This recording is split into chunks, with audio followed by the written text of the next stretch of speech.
Nako, breaking news! Marcos Jr. nag-jumping jack at may napansin ang netizen at talagang issue maski ang media nagulat sa mga nangyayari ngayon. Oh. At Harold Respicio, attorney, may hamon kay Marcos Jr. Ano kaya ito, no? Alam nyo, ito ito sinasabi ko sa inyo.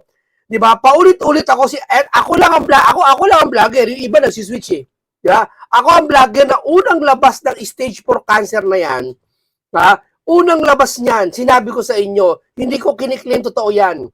'Di ba? Kasi batay sa akin pag-research bago ako magpalabas ng ganitong programa, sinesearch ko muna kung totoo o hindi ang isang bagay. At ako hindi ako niniwala may stage 4 to. Sinabi ko sa inyo, iba binabash ako, siya sabi sa akin, kinakampihan mo si Marcos. Ano ka ba talaga? Ano ba talaga stand mo? Ang stand ko kasi, sa katotohanan tayo. Hindi porket ikaw ay DDS ka o pinklawang ka, ano ang kulay mo, BBM ka. Eh pag nakakita ka ng mali, gagawin mong tama. Sasabihin mo sa kanila, tama yan. Mali. Alimbawa, si Senator Marcoleta, lagi kong pikatanggol.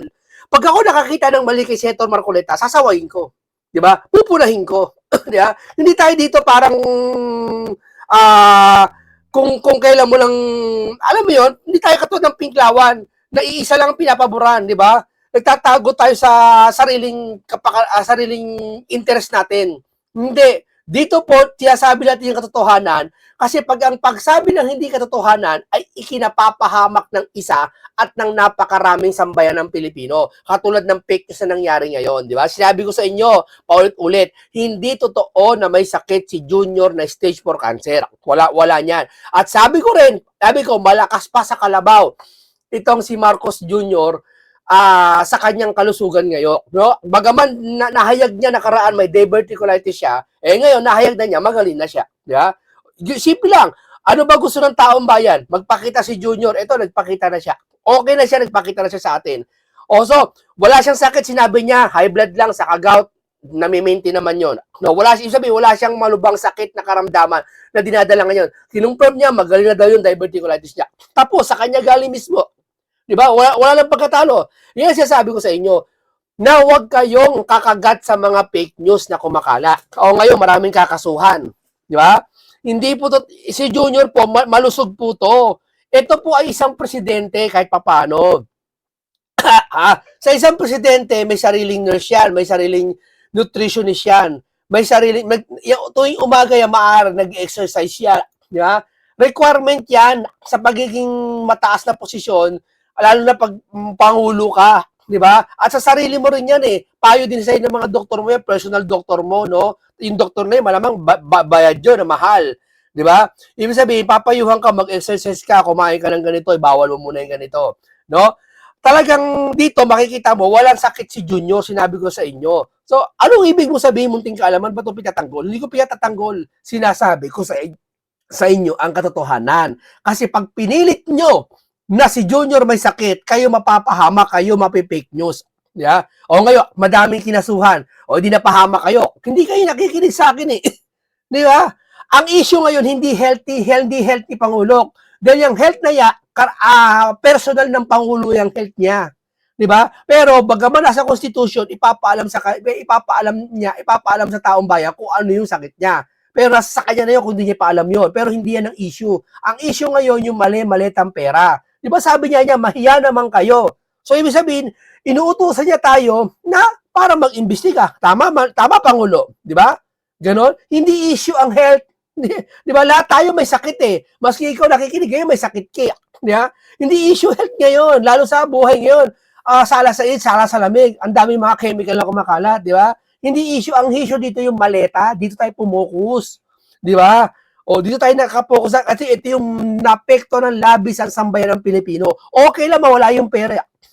Okay lang eh. Hindi yung mapalagot yung mga may sala. Katulad niyo, magbabaha na naman kasi babagyo-bagyo na naman. Di ba? Ito ba, hindi mo kaya agapan to? Dapat to, agapan to. Di ba? Kaya sabi ko, tigilan nyo na yung mga fake news, mapapahama kayo niyan. Mag-ingat kayo sa mga sinishare nyo. O ngayon, ito, panoorin natin to si Marcos sa kanyang jumping jack issue na, ito sabihin ko sa inyo panoorin mo natin ito.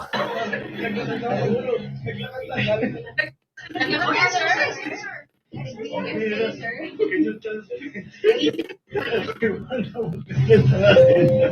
ano po, ano? Ayan o, this is, hindi ito, hindi sa the tape, it is, I am carrying my statement for this afternoon, which is what I'm going to make.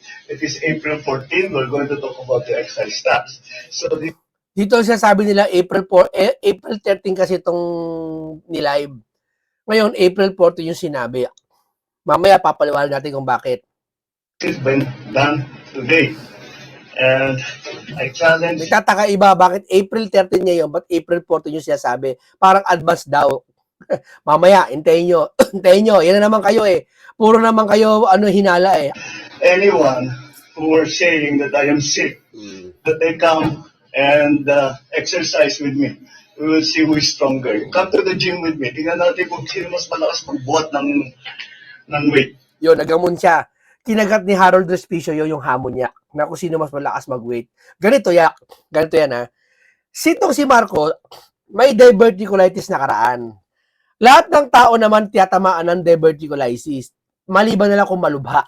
Pag magmalubha, puputulin yung colon mo, pagagalingin. Mga ganyan eh, may butas yata, ganyan. Yung ibang malala.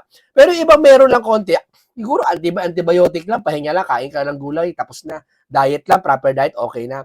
No? Exercise lang, okay na. Ngayon dito, ang Pangulo, nag-exercise to, hindi pwedeng hindi. Sabi ko sa inyo, malakas pa sa kalabaw yan. Di ba? Hindi yan ang issue sa kanya. Ang issue yung mali-maleta ngayon. Pati yung oil crisis. Di ba? Kaya huwag kayong pumokus dyan sa issue ng health ng Pangulo. Pero alam mo, gusto ko nga sabihin, ang mga kababayan naman natin, ngayon, tiniyak ko na makita ninyo na hindi totoo yung mga sinasabi nila.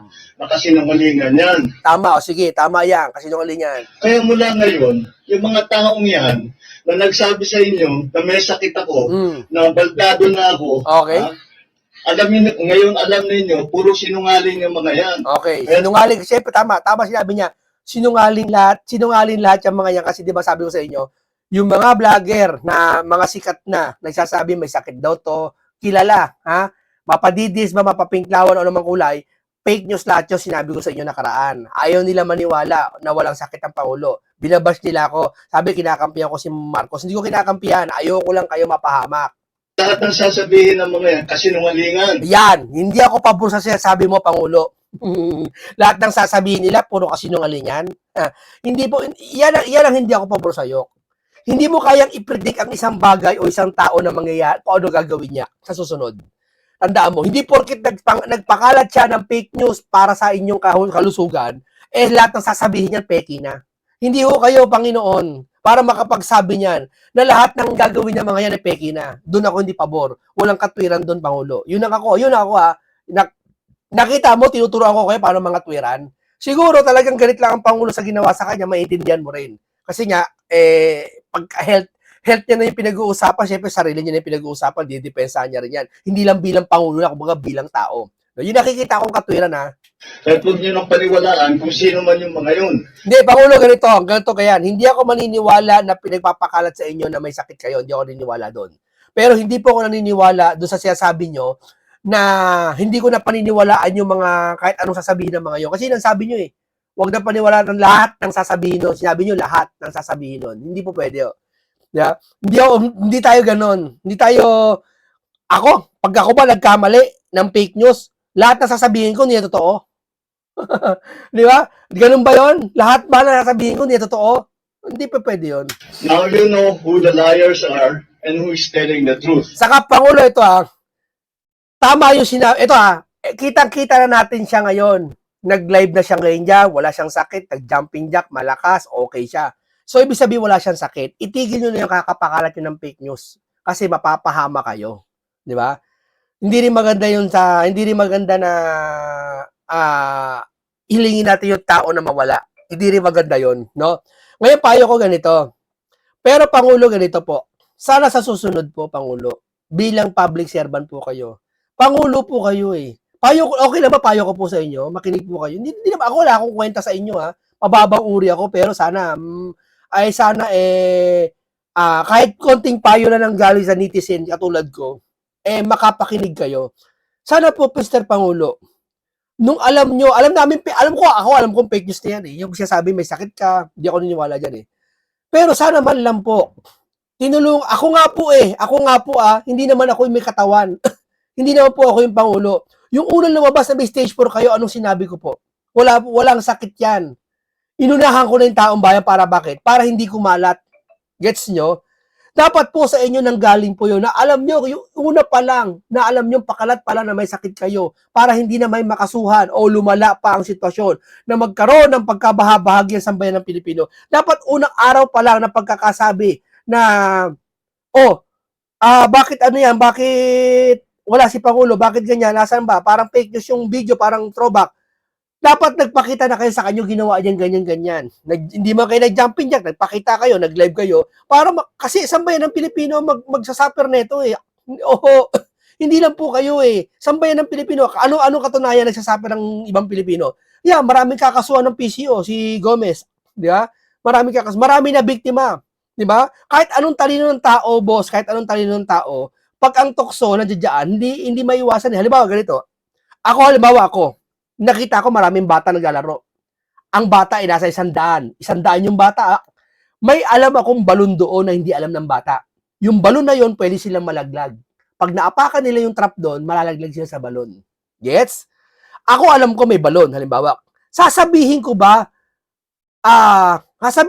na may balon dyan? Palilipasin ko muna ilang araw, hihintayin ko may mapahamak? Kayo, logic. Hindi.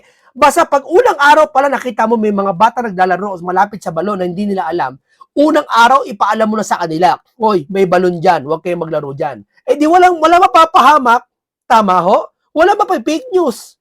Tama ho? Ganoon ang public servant. Mahal niya ang kanya sambayanan kahit siya iniloloko na at ginagago ng Pilipino. 'Di ba? Kahit binabastos na siya. 'Di ba? Ganoon ang alam ko ganoon ang public servant. Kaya Pangulo sa susunod sana po, kung nagkaroon ng issue, alam ko sa personal hindi totoo may sakit ka eh.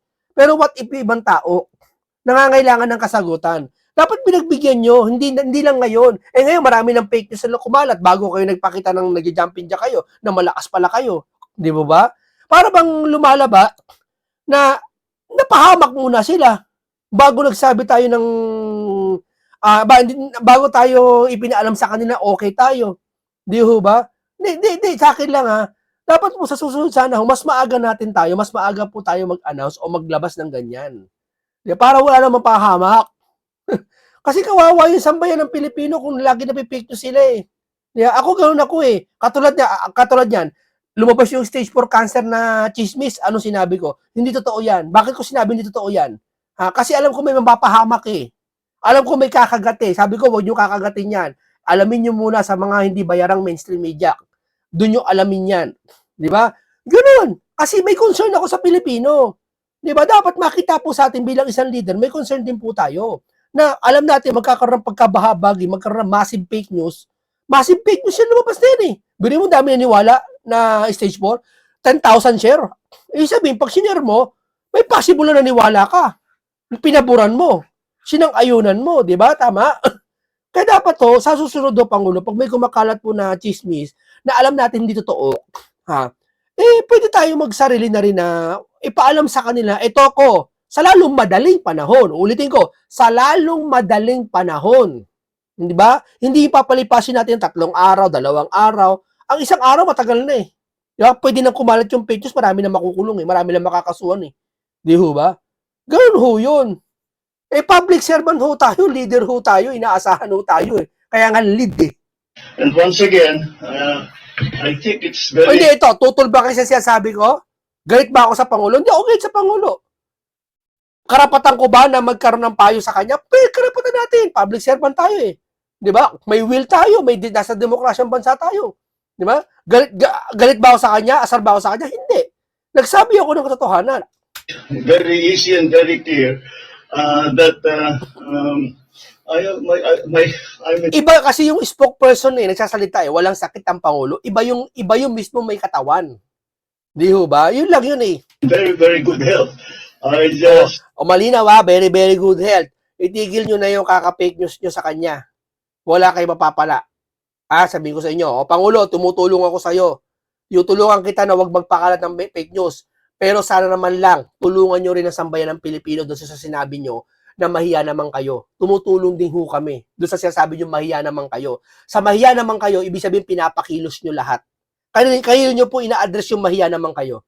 Ako, ang duda ko, ina-address yun sa mga tao at doon sa congressman. Mahiya naman kayo. Kasi nanonood kami, SONA yun eh. Karapatan ng sambayan ng Pilipino manood ng SONA. Tama? Hindi yung pwede yung SONA kayo para sa congressman lang, hindi. Para sa sambayan ng Pilipino. Kaya yung sinabi nyo, mahiya naman kayo, isa ako sa mga tinamaan na dapat talaga kumilos. Kaso sa pagkilos ko, wala naman akong power Mr. Pangulo Wala naman akong kaya mag-imbestiga Bilang pagsuporta na lang sa ginagawa ni Senator Dante Marcoleta na pag-iimbestiga, nandoon na yung salitang o yung essence na tumutulong ako. Sumusuporta ako kay Marcoleta doon sa sabi nyo na mahiya naman kayo sa pag-iimbestiga ni Senator Marcoleta. Tama, mali. Diba? Kaya, Mr. Pangulo, sa madaling salita, tumutulong po kami doon sa sinasabi nyo, mahiya naman kayo sa pag-iimbestiga sa flood control issue. At tumutulong din ako pagsugpo ng fake news laban po sa inyo na kumakalat na may sakit po kayo. Pinabubulaan ako po yun. Nagtatanggol po ako sa inyo na walang kayong sakit. Pero sana naman po, suklian nyo naman po, hindi yung ginagawa ko na lang. Yung sinasabi ko, yun lang po ang gawin nyo. Na sana po, puspusin po natin ang investigasyon dito sa flood control issue po. Yun lang po yun. Sana nga si Pinky, pagsabihan nyo si Pinky. Diba? Kung mapagsasabihan nyo, yun lang po sa akin, hindi to kondisyon. Pakiusap ho to. Nagmamakaawa ako, diba? Yun lang ho yun. Walang iba doon. Yung ba, fake news nyo ako? Fake news ka, munting kaalaman? Yung ba, fake news yun? And everything, my numbers are, I just had my regular blood test kasi nagpapano ko ng vitamins and everything. And I'm fine. I'm really quite fine. Last time that I went to the hospital was to have my CAT scan to show na yung diverticulitis ko gumaling na. So that was what? 2.5, 3 months ago. Mga ganun. So that's all these reports of me going to the hospital. I haven't been to the hospital for 3 months, and even then it was just to have a CAT scan because the CAT scan to tell my doctors if the diverticulitis. Yun na lang pong CAT scan na yun, Mr. Pangulo, sana maipakita nyo para makontento yung sambayan ng Pilipino. Yun lang po yun. Ako, hindi ko na kailangan tignan yan. Nakita ko na kayong kalusugan nyo na malakas kayo Nag-jumping jack kayo. Mahirap mag-jumping jack, tandaan nyo, sa edad na 68. 68 yan. Ang hirap mag-jumping jack. Baka ikaw hingaling ka sa edad mo Ibig sabihin, sanay mag-exercise yan doon sa Malacanang siguro Hindi ko alam kung anong part doon sa Malacanang nag-exercise yan. Araw-araw yan malamang. Kasi pag ang isang tao walang exercise, tumakbo lang ng 10 metro, hinihingal na. Magbuhat lang ng kapinanggot na balde, hinihingal na. Pag talagang wala kang exercise sa loob ng ilang buwan. Pero ito hindi hinihingal ka. Hinihingal siya konti lang pero hindi katulad ng ibang hingal ng media. Mas hinihingal pa yung media kaysa sa kanya Tama? Ano ibig kong sabihin? Wala pong sakit si Junior. Huwag nyo nang pakalat na may sakit siya. Mapapahama kayo dyan. Focus tayo doon sa sinasabi niya. Ano sinasabi niya? Mahiya naman kayo. Doon sa mali-malitang pera, focus tayo. Hindi naman siya sasaita sa impeachment ni Sara Di ba? Mas nagsaita siya at mas dapat talagang pukusan kaysa doon kay impeachment ni Sara yung mali-malitang pera. Tama ho pa, Pangulo? Tama ho ba ako, Pangulo? Di ba? Kahit kami mag-usap, sabihin tama ako Di ba? Doon tayo mag-focus. This has completely been fixed, and it was, and I'm done. My diet is back to normal. My exercise is back to normal. I still exercise 3-4 times a week. Ibig sabihin talaga, batak siya sa exercise. Hindi ka makakatakbo ng 25 meters o 30 meters away o 50 meters na hindi ka ang hingal niya ganun lang. Hindi, pag wala ka exercise talaga, hingal ka talaga, hapong-hapo ka. Sabihin ko sa iyo, hihingi ka ng tubig. At sa katanda niya, 68 years old, 68 na to, alam ko magsi-69 na sa September September 13, ganun. Biruin mo, nakakatakbo ng ganun. Hindi, totoo lang. Promise. Kaya huwag kayo magpapakalat ng fake news. Ang ipakalat natin, yung maimbestigahan, yung mali-malitang pera. Tama po ba kami doon, Pangulo? Tama po ba kami doon?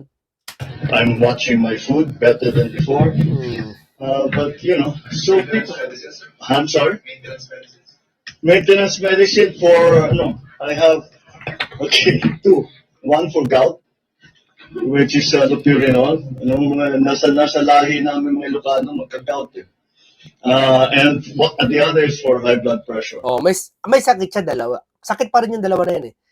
Pero hindi ganun kalala kasi may maintenance. Gout saka high blood. Yun lang ang sakit ng Pangulo, dalawa. Kumpirmado yan ha. Narinig nyo ha. Pangulo, pag may nag-post na may high blood ka, huwag kang magagalit ha. Pag may nag-post na may gout ka, huwag kang magagalit. Kasi sa inyo po galing nyo, may maintenance po kayo ng gout saka high blood. For hypertension. Mm. Those are the only two medicines that I take. Mm. The others that I take are no nothing really. When I have allergies, Kasi yung mga ibang loyalista eh. Sinasabi ho eh. Sinabi namin may diverticulitis kayo. Sabi fake news kami. Anong fake news sa inyo galing? Sa kanila galing yun, di ba? Kay Claire galing yun na may diverticulitis ho kayo, Mr. Pangulo. yung mga ganun eh. take an antihistamine. Pero wala naman ngayon. Gawa-gawa na ng DDH yung diverticulitis. Anong gawa-gawa? Kanila galing yun. Aside from that, that's it. That's it. I'm not a great believer in supplements. If you eat well and you exercise regularly and you get regular sleep, yun lang medyo kulang ako yung tulog. But otherwise, everything is normal. Okay. And I'm happy to say that I'm healthy. You want to do more jumping jack? Army dozen. I can do the army dozen. Nag-army dozen ako muna. Yun ang sinasabi ko sa inyo. Kumpirmado ha. Tigil na yung fake news na yan. Mr. Pangulo, salamat dahil nagpakita ka. Yung request ng tao na magpakita ka na katunayan na wala kang sakit. Maraming salamat dahil nakontento sa bayan ng Pilipino na wala kang sakit. Ganoon lang ka-simple yun. Kung nagpakita ka ng ng katotohanan, nagpapakita rin kami ng katotohanan sa iyo. Ganoon lang kayo yun. Malasakitan tayo sa isa't isa ho, di ba? Kaya yung maleta ho, imbestigahan na natin ho. Tama ho ba? Tulungan ho tayo sa bayan ng Pilipino. Dahil, Mr. Pangulo, pag sinabi nyo kayo lang mag-iimbestiga, hindi kami papayag. Ano ba, sabi mo, nag-iimbestiga kami, hindi kami papayag. Dapat kasama ho kami sa pag-iimbestiga. Bakit? Kami po nanakawan din. Kasama po kami dyan. Sa anong paraan kami makikisama? Sa pagsuporta sa mga taong nag-iimbestiga tulad ni Senator Dante Marcoleta. Tama ho ba, Pangulo? Tama ho ba yun? Di ho ba? Ganun lang po yun. Pero kung permado, wala kang sakit, salamat sa Diyos. Wala kang sakit. Di ho ba? Ito kung saan tumakbo.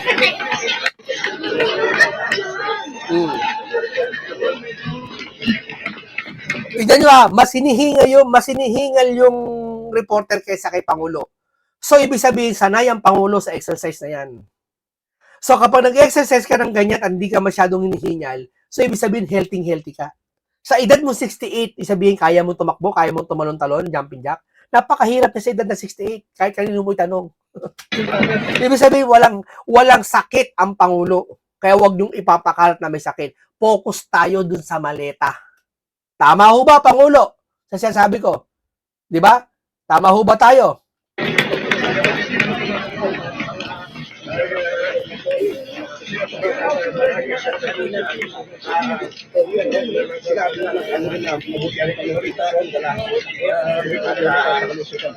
Direkta niyang sinagot yung mga tumalat na information nasa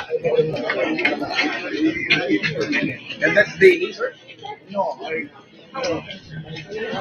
tried for 4 times. I tried for 2 days on daily. Sir, before you were very quiet about answering your bashers and rules. What was the breaking point? What was the tipping point? Bakit po kayo nag-decide? No more questions. Ito rin ha, hindi rin clone yan. Huwag kayo maniniwalang clone yan. Baka kumagat na naman kayo. I don't want people to think that we need to get a problem. Para lang marinig natin ang dami ng problema. Sige ba na ibang Pangulo? Ayan na, tumatakbo na siya.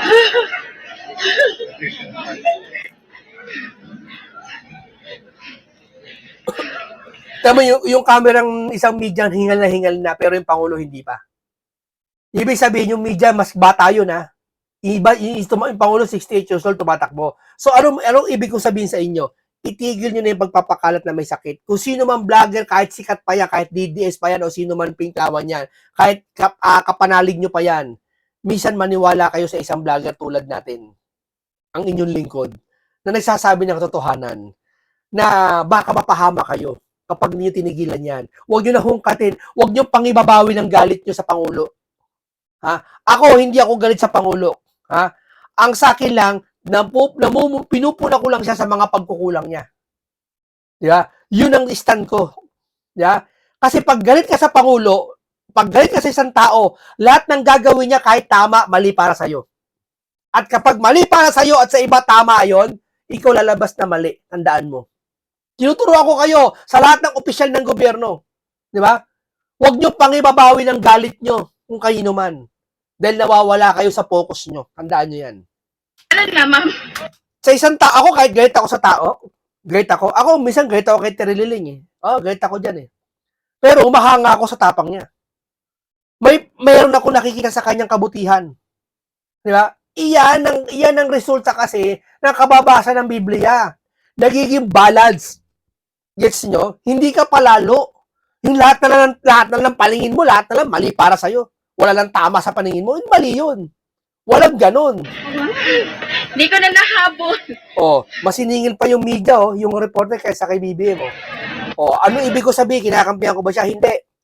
Huwag kayo magpapakalat ng fake news. Itong araw to, tapusin nyo na yan. Walang sakit si BBM. Yung mali-maleta na issue, yun ang dapat pag-usapan ngayon. Yun dapat mahuli, pati yung krisis yan sa oil.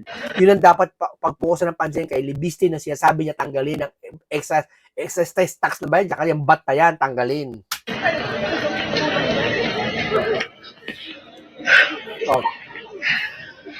Hapo yung media, di ba? Yung Pangulo, hindi. Ibig sabihin, malusog yung Pangulo. Huwag nyo na magpakalat. Ulihin natin ang big fish. Di ba? Tama ba, Mr. Pangulo? Di ba? Kayo nagsabi, mahiya naman kayo.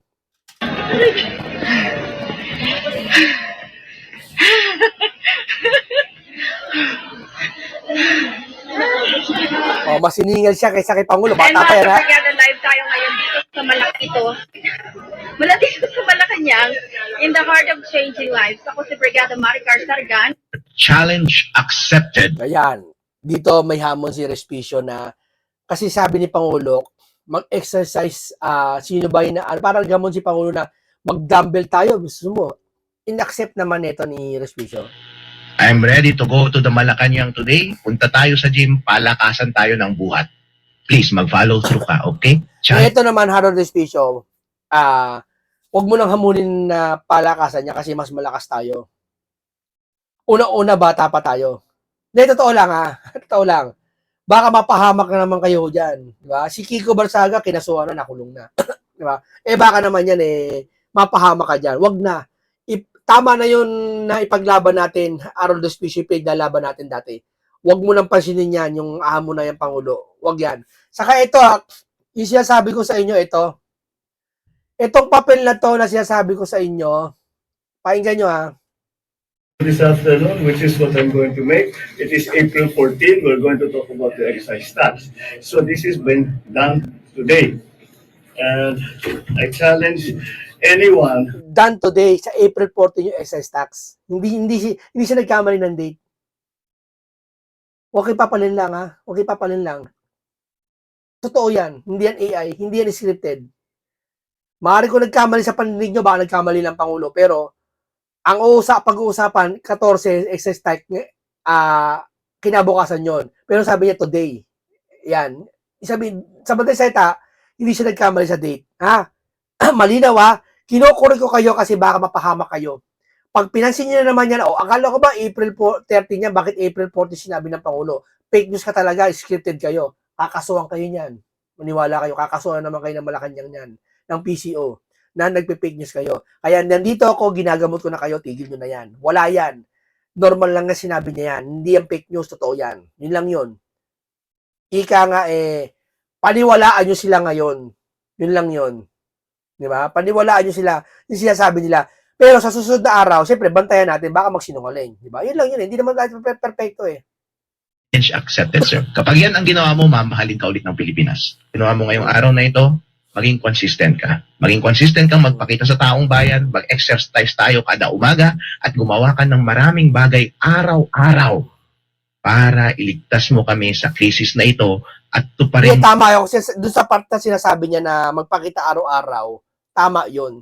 Sa anong bakit? Dahil may crisis ngayon eh. Tama yung sinasabi niya. Pero yung mag-exercise tayo araw-araw, hindi naman yata tama yun. naman at last ang ipinangako mo na ibalik natin ang pride ng Pilipino nung ikaw ay tumatakbo bilang presidente. Kapag yan po ay ginawa mo, sir, at lalong-lalo na kapag itinigil mo ang impeachment process mo laban kay VP Sara Duterte, bossing, babalik sa iyo ang pagmamahal ng taong bayan. Sinasabi ko sa iyo, BBM, bilang Ilocano, alam ko ang dami kong mga kaibigan na Ilocano. Lahat kami, love ka talaga namin sa puso namin. Pero isa ka naming kapatid na disappointed kami. Bakit ka tinamad? Bakit ka naging mahina? Pero hindi pa huli ang lahat. Bumalik ka sa pagtatrabaho, itigil mo ang korupsyon sa gobyerno. Ipakulong mo silang lahat. Pagpakulong ka naman, wala kang pinapakulong eh. At lalong-lalo na itigil mo Hindi, may pinakulong ata yan, yung Diskaya, pati mga district engineer. Pero hindi mga big fish. Hindi ba? Kaya nga sabi ko, makikipagtulungan tayo sa Pangulo. Sana, Pangulo, makipag-cooperate din kayo sa taong bayan. Sa anong paraan? Sa anong paraan kayo mga ano? Sana yung 18 Marines, payagan nyo na maimbestiga ni Pinky. Yun lang ho yun. Nasa sa inyo, desisyon kayo po, Pangulo eh. persecution mo sa pamilya ni Duterte.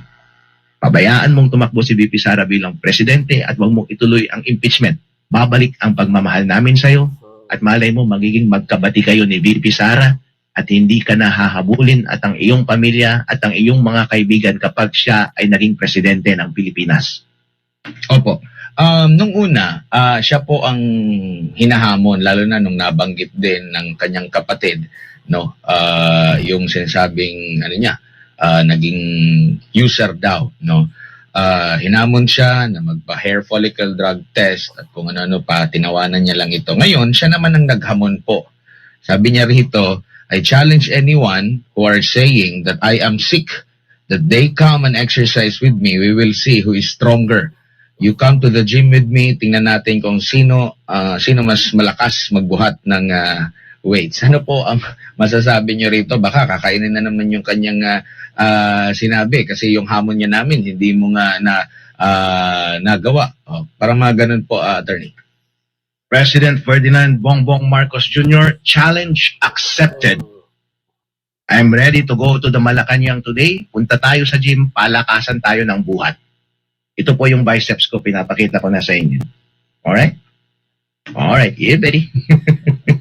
Araw-araw yan, bossing, ha? Palakasan tayong dalawa. Gusto ko malusog ka, baka maging magkaibigan pa tayo. Ipakita mo sa akin na nagtatrabaho ka araw-araw, mag-gym tayo kada umaga, gising tayo ng maaga, alas 6, magsimula tayong mag-workout. Tapos humarap ka sa taong bayan, araw-araw magtrabaho ka. Pakinggan mo lahat ng kanilang hinaing. Pakinggan mo ang gusto nila. Tuparin mo po iyon dahil yun ang ipinangako mo at yun din ang salitang binitawan ni Auntie Claire ngayong araw na ito. Please, mag-follow through ka, okay? Challenge accepted, sir. Kapag yan ang ginawa mo, mamahalin ka ulit ng Pilipinas. Ito may point yung siya sabi niya. Pero may part na magharaw-araw, magbarbell, hindi kaya yun. 68 years old na yan eh. Hindi kaya yun. Regular exercise lang pwede. Pag sinabi kasi regular pwede ng alternate, pwede. Maya, hindi yung talagang palay-palay, hindi. Okay, dito po, napaliwag natin lahat-lahat ha. Ulitin ko, huwag na kayo magpakalat ng fake news. Pumokus tayo sa issue ngayon. Kasi bakit? Yung mga vlogger ngayon, nanghihinayang ako sa inyo. Yung mga sikat na kilalang personalidad, mga congressman, nanghihinayang ako sa inyo. Yung mga ibang DDS, nanghihinayang ako. Pati ibang nakikipaglaban dito, nanghihinayang ako sa maleta, nanghihinayang ako. Bakit? Sa isang fake news lang na may sakit ang Pangulo, na-focus lahat kayo.